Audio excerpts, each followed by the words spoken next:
अभी आपने स्क्रीन पर दो तस्वीरें देखी होंगी। एक तस्वीर में हजारों फ्लैश लाइट एक साथ जलते हुए नजर आ रहे होंगे, तो दूसरी तस्वीर में एक बड़ा हुजूम आपको एक जगह पर एकत्रित होता हुआ नजर आ रहा होगा।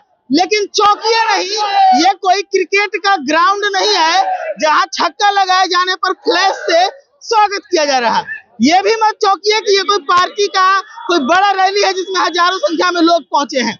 मैं आपको बता दूं कि अभी एक यात्रा निकली है, कह सकते हैं मार्च निकाला गया है पटना के जीपीओ गोलंबर से, और ये मार्च पटना के जीपीओ गोलंबर से निकलकर इस वक्त पटना के बुद्धा स्मृति पार्क के सामने जमा है। और अभी भी हजारों फ्लैश लाइट आपको जलते हुए नजर आ रहे होंगे।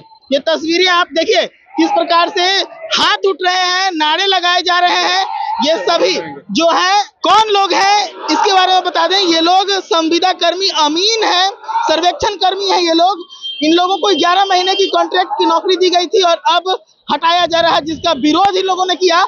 कल बीजेपी के प्रदेश कार्यालय के बाहर तस्वीरें हमने आपको दिखाई किस प्रकार से जब लाठियां चटकाई गई तो एक लाठी एक जो अमीन है उनके सर पे लगा और सर फट गया। क्या है आज क्या आप लोग करने आए हैं? देखिए सर, धरना सत्याग्रह की वजह से हमारा देश आजाद हुआ था और उसी धरना सत्याग्रह के नियम को अपनाते हुए हम लोग अपनी मांगों को, हम लोग सर्वे कर्मी है, हम लोग बिहार में जितने भी राजस्व ग्राम है सभी का सर्वे कर रहे हैं, सभी का सर्वे कर रहे हैं। सर्वे में क्या होता है? सर्वे में हम लोग नया खतियान बनाते हैं, नया नक्शा बनाते हैं। जो 100 साल पहले अंग्रेज सरकार के द्वारा जो किया गया था उसी को 100 साल बाद हम लोग उसको अपडेट कर रहे हैं, अद्यतन कर रहे हैं, नया नक्शा नया खतियान बना रहे हैं।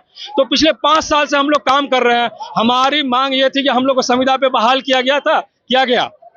तो हम लोग कोई भी आदमी की कोई भी नौकरी करता है तो 1-2 साल की नौकरी नहीं करता है। हर आदमी चाहता है कि हमारा भविष्य सुरक्षा, हमारा भविष्य जो है सुरक्षित हो। इसलिए हम लोग की मांग ये है कि हमें 60 साल की नौकरी दी जाए या हमें अस्थाई नौकरी दिया जाए। लेकिन जिस समय ये बहाली निकाली उस समय तो कहा गया होगा ना। इसमें यह कहना चाह रहे हैं कि धरना सत्याग्रह से हमारा देश आजाद हुआ था और उसी धरना सत्याग्रह करने की वजह से अपनी कुछ मांगों को लेकर के हम लोग धरना सत्याग्रह किए और ये करने से हमारे 8000 कर्मी को जो पिछले 5 साल से काम कर रहे हैं, काफी मेहनत से कर रहे हैं, उनको नौकरी से निकाल दिया गया है।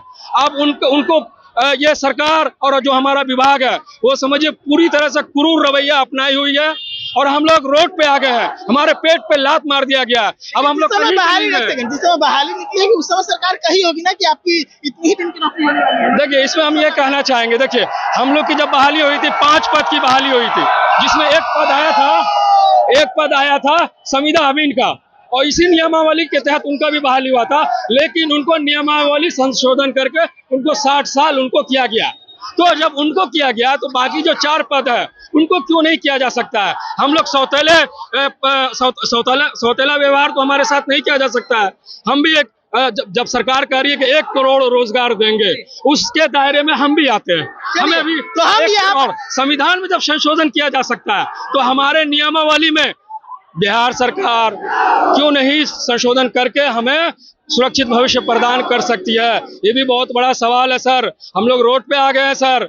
हम अनुरोध कर रहे हैं बिहार सरकार से और अपने राजस्व विभाग के आला अधिकारी से कि हमें पुनः नौकरी में वापस लिया जाए। तो देखिए यहाँ पर मेरी मौजूदगी है बुद्धा स्मृति पार्क के पास और जो संविदा कर्मी अमीन है वो यहाँ पर सर्वेक्षण कर्मी जो है वो जुटे हैं। मैं आपको बता दूं कि कल जो लाठीचार्ज हुई थी उसके बाद आज यहाँ पर एक मार्च जो है वो इन लोगों का निकला है, बुद्धा स्मृति पार्क पहुंचे हैं। पटना से सच टॉक्स के लिए प्रशांत कुमार।